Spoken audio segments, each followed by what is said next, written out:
Hello everyone. In today's class, we are going to discuss about disaster management cycles and its phases. So basically, what is disaster management? When a disaster is going to happen, or if a disaster actually occurred in a particular location, then how do we protect ourselves or how do we keep ourselves safe? So what are the stuff that has to be actually carried out to return back to our daily life? So we'll be like seeing the phases that are involved in these particular stuffs, so that like we could get back to our normal life, or how we can protect ourselves from a particular disaster. So basically, if we deal about when we deal about these disasters, the major thing that we have to deal with is shelter and healthcare, because basically during a disaster, most of the disaster events such as like floods or earthquakes, whatever it is, the affected people will be like large. They will be like in need of a shelter, and also like they will be in need of some emergency stuff. For example, if they got hurt or something, then they will be in need of some medical aid, and also like food should be also available. So if these are available, then anyone can survive for a particular time duration, so that they can actually like get back to their normal life once everything is done. So basically, a disaster management cycle has four stages. So the first thing is the preparation stage. The second thing is the respond. The third is your recover, and fourth is rebuild, or you can say mitigation. So we'll see what is each and every phase. So basically, prepare stage. So before and even this is actually like a pre-disaster thing, because like we are going to keep ourselves prepared for all the disasters. So basically, like a disaster will hit in this particular time that is between prepare and respond. So this is actually a cycle. So how do we prepare ourselves? So basically, the government will take care of this preparation process. The main aspect how they will prepare themselves is by installing, for example, if they're going with any tsunamis, then they'll actually like install some tsunami warning system in sea. Similarly, if it is floods, then they'll be like continuously monitoring this rainfall for landslides also. For earthquake also, like we can't exactly predict where an earthquake is going to hit, but still we can monitor the ground deformations, whether there is any ground deformations that is happening, and other stuff we can monitor. And also like we can monitor the other tremors which happened in the other locations, and based on that we can actually get prepared ourselves. And also if you go for your earthquake, um, Japan is having one of the uh, high technology stuff to actually protect themselves during an earthquake, because they have huge structures. Japan is one of the mostly hit locations, and the hit location the earthquake, and they have a highly prepared structures, and also stuff to actually get themselves protected during this earthquake. So basically, preparedness, when it comes to preparedness, the major thing that has to be carried out by every country and every engineer and every person is to provide education, how to get prepared, how to protect themselves, how to help others during a disaster or before a disaster. So we have to actually protect ourselves. Only then we will be like able to save, be safe, and we can actually like help others. So this preparedness, the major point that has to be like noted is proper education, and that should reach all, not only one person. It should reach everyone. Only then they can be safe. They can act accordingly. So they should be prepared always. So preparation stages is the initial stuff. Everyone should be prepared. They should be prepared to keep themselves safe. They should be like educated. They should have enough food. All the stuff should be like in the preparation stage. So if a disaster hits, then how do we respond? So basically, you might have seen in the first or second class, what are the things that we should do and we should not do. that involves in your preparation stage, which you are going to implement during a disaster. If when it comes to a disaster, you have to respond. So how will we respond? If it is an earthquake, we'll run to a plain location. If it is a flood, we'll go to the highest elevated location. If it is going to be a tsunami, we'll actually move ourselves off the shore. We'll move up to a particular distance which is elevated. If it is a landslide, we'll not like use that particular heavy steep location. So there are so many things that has to be actually considered, and this plays a major role also, either in the response stage or also in the preparation stage. That actually plays a major role. So your disaster hits, everyone should respond. How they will respond, that is the major part, because in the response stage only, if you don't act properly in your response stage, then you will actually lose your life. Government will actually like support you, all the NSOs will support you. How they will support? They will actually like provide help you, like if you are stuck in some sort of a location, they will actually come and they will help you. They will take you to a safest shelter location. So the response stage is the major stage inside a disaster management cycle, where it helps everyone to get to a safer location. So once you get to the safer location, then comes your recover process. So what do you do in your recover process? Basically, this is a recovery stage. So this is where you actually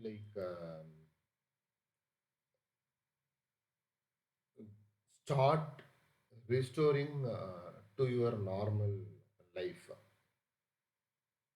So if you're if your house is affected, then if you're, when you for example, like if it is floods and you are like your house is like submerged inside water during floods, then only when the flood is actually gone, you can get to your house and you can slowly start yourself. Like you can get all the stuffs ready. You have to clean your house. Those things will come under this recovery stage. We are slowly getting back to our daily life. Not only recovering, it also involves like repairing the physical, social, and economical changes. And in this recovery stage, we will also consider about the health and our economical aspects. So during COVID, most of them lost their jobs, but now slowly people are recovering.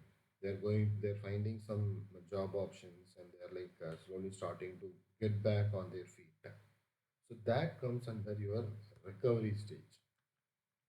And if you go with the rebuild, you can say it as rebuild, or you can say mitigation. So why do we say that as rebuild, or sorry, this is actually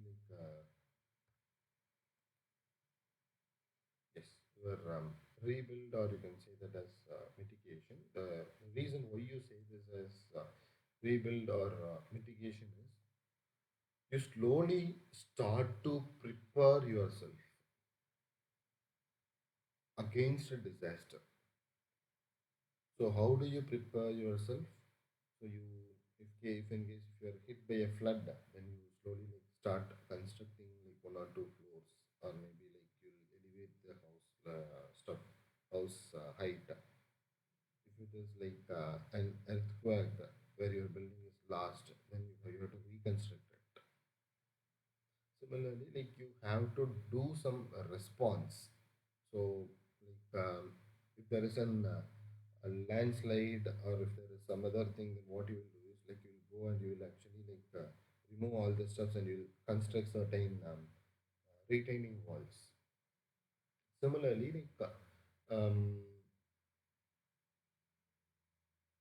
you will actually hold the data. The main thing is like we have to hold the data. How we will hold the data? That is the major part. We have to collect the data. We have to hold the data. It is whatever the historical data is there, we have to hold them, and we have to proper whatever the things that can be actually done to get ourselves back to a normal life, and like how we can rebuild ourselves to go, to get back to this thing. And in case if the same thing happens in the future, then how we will keep ourselves safe. So all these things will come under your rebuild. So you are going to respond. You are going to make yourself uh, prepared, so that if a disaster comes in the future, you won't be affected a lot. So that is called as your mitigation. So when if it's if it is your tsunami, then they have installed all these sensors in the ocean to make sure that in case if a tsunami is coming again, then we can warn the people earlier so that people can evacuate to a safer location. That is one thing. If it is an flood, they are giving you a warning based on the historical data. They will actually say this much volume of rain is coming, then there will be a flood. So in that case, what people can do is either people can migrate to a safer location, else they have to move to a safer location, else they have to move to a higher elevated location. So only then they will be actually safe. That is the main part here, and this goes as a cycle. Once you rebuild everything, then that means you are getting yourself prepared for a disaster. So this is a complete cycle, and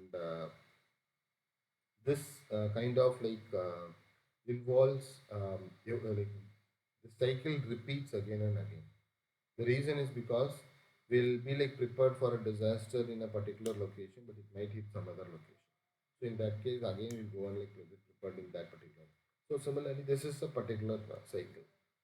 So only if you are prepared, or only if you are prepared to take a disaster, as the disaster hits, what you will do is you will respond, you will recover, you will do all the mitigation, you will get yourself back to a normal life. Then you will prepare, you will be ready for a disaster. Then the disaster will come. So this is a particular cycle. The next thing. So basically, we saw about this particular cycle, but what are the things that has to be actually taken into consideration? The first thing is we need to actually have a proper methodology of assessment and how we need to implement it. So nowadays, the technology is going at an the technology is improving at different level, and as we know, we might have actually come across so many advancements. So how we are going to adopt them? How we are going to make sure we are saving enough amount of life? So that we should be very clear. And the next thing is we should have expert support.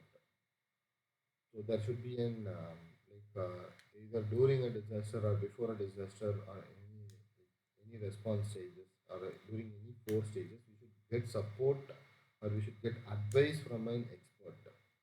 Experts means in this particular case, it's a disaster management authority, or a disaster expert who are working on that particular field and who knows how to keep themselves safe. And the third thing is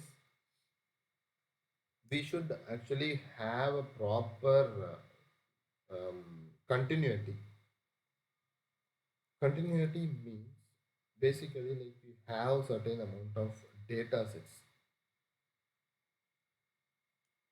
So let us take in Chennai in 2015, we were hit by floods. That doesn't mean that the next flood will happen only in the another 100 years or 50 years or another 5 years. What we should do is we should continuously educate people. We should continuously keep on focusing on what has to be done, and all these things should be carried out. Only then we will be prepared. And the next is role model. So role model means basically we should actually make sure to uh, share the data. So only based on historical things, only we used to say that as testing and training. Only when we have a training data set, we will be able to test it. So basically, we should not keep all the things only within ourselves. We should give it to the next person to make sure they are using that particular thing effectively to save the human life. The next thing is there are like so many NOCs and other stuff who are actually working on this like disaster. So basically, like what they have to do is like they should be engaged always. They should be like working with the authorities to get to be prepared for everything. And the next thing is like you should actually like work with them. You should support them in all the aspects. Only then there will be a proper output, or there will be a proper methodology where we can save a number of lives. So this doesn't involve any personal stuff. MSO is a non-governmental organization where they will actually like NGOs, not only like these. There are like so many NGOs and there are like so many public who actually like come in support of this things. So they used to call them as responders, first responders.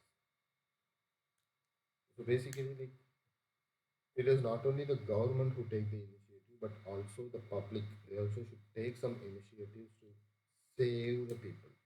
That is the thing. And the next thing is these are the emergency relief coordinators or something. These are world level organizations that are actually working during a disaster situation. For example, nowadays, at present, World Health Organization is working towards this COVID.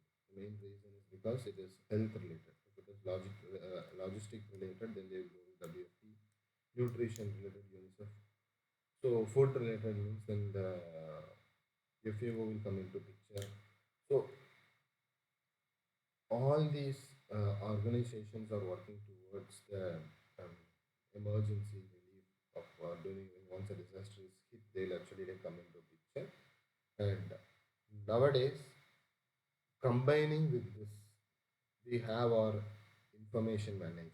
That is our IT sector, without which, without information, the present world will not function, and it will be like very hard for us to like save during a, keep ourselves safe during a disaster. So the information management integrated with all these like data sets and other stuff that is present in today's world will help us during a disaster and in saving human lives. If you have any queries, you can post it in the WhatsApp group. And thank you.